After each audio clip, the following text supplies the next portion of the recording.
हा अर्थसंकल्प अत्यंत महत्त्वाचा असून ज्या आपल्या आकांक्षा आहेत देशाच्या त्याला देखील पूर्ण करण्याच्या दिशेनं खूप ऊर्जा प्रदान करणार आहे असं पंतप्रधान नरेंद्र मोदी यांनी आत्ताच सांगितलं। त्याआधी मुख्यमंत्री देवेंद्र फडणवीस यांनी अर्थसंकल्पातून महाराष्ट्राला काय काय मिळालं याची बारकाईनं आपल्याला माहिती दिली। आता आपण जाऊयात शिशिर शेलर यांच्याकडे IMC मध्ये। शिशिर, विनायक, तू अगदी प्रधानमंत्र्यांनी देखील काही महत्त्वाच्या गोष्टी अधोरेखित केलेल्या आहेत या बजेटमधल्या। आपण सध्या IMC मध्ये आहोत, बोर्डरूम मध्ये आहोत। खरं तर नेमकं इकडे इंडस्ट्री काय विचार करते या संदर्भात आपण जाणून घेतो आहोत। आपल्यासोबत उदय वाकनवाला आहेत। खरं तर उदय वाकनवाला जे आहेत ते एज्युकेशन आणि त्याचबरोबर स्टार्टअप्स हे क्षेत्र आहे त्यांचं काम करण्याचं। सर, पहिली गोष्ट म्हणजे यावेळेला ज्या प्रकारे आपण बघतोय की एज्युकेशनवरती देखील भर दिलाय आणि स्टार्टअपला देखील तितक्याच मोठ्या प्रमाणात फंडिंग असेल किंवा ट्रेनिंग असेल याकडे सरकारनं लक्ष दिलंय। नेमकं कसं बघता आपण याच्याकडे? नहीं, बहुत अच्छा एक स्टेप है। मैं कहूँगा ये प्रोग्रेसिव स्टेप है।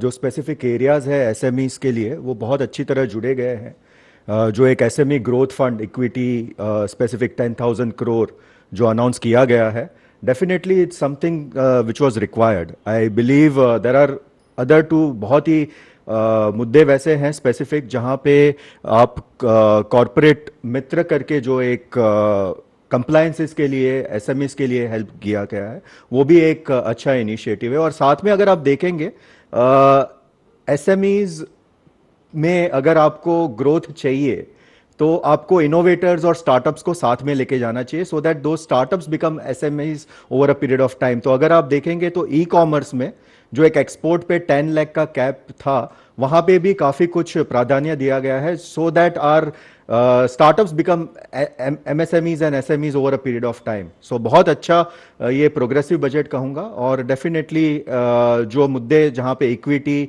और साथ में कंप्लायंसेस वो जुड़े गए हैं। अजून एक महत्त्वाचा मुद्दा विनायक, तो म्हणजे टॅक्सेशन संदर्भातला। खरं तर टॅक्सेशनमध्ये आपण याला बघितलंय की कशा प्रकारे टॅक्स लॅब्स नेमकं हटणार आहेत का किंवा मग टॅक्स लॅब्स बदलाव होणार आहेत का, तिकडे खूप बारीक लक्ष लागलं होतं। पण यावेळेला आपण बघितलंय की त्यामध्ये कुठलाही बदलाव करण्यात नाही आला, अर्थात स्टँडर्ड डिरेक्शन करण्यात आलंय। पण नेमकं आपण मुंबईमध्ये आहोत आणि मुंबईमध्ये आपण बघितलं ज्या प्रकारे बजेट मांडला गेला त्यानंतर इमिडिएटली ज्या प्रकारे ॲक्शन हे स्टॉक मार्केटचं राहिलं, एक शेअर मार्केटचं राहिलं, ते कुठे आपण बघितलं की कशा प्रकारे शेअर मार्केट पूर्णपणे थोडं हलताना दिसला।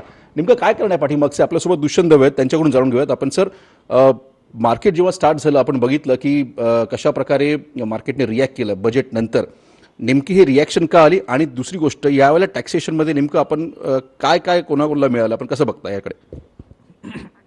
देखिए, ऐसा था कि आप अगर इकोनॉमिक सर्वे देखेंगे जो 2 दिन पहले आया था, वो पूरा का पूरा एक क्लिक किया हुआ है मार्केट हैज़ टू रिकवर।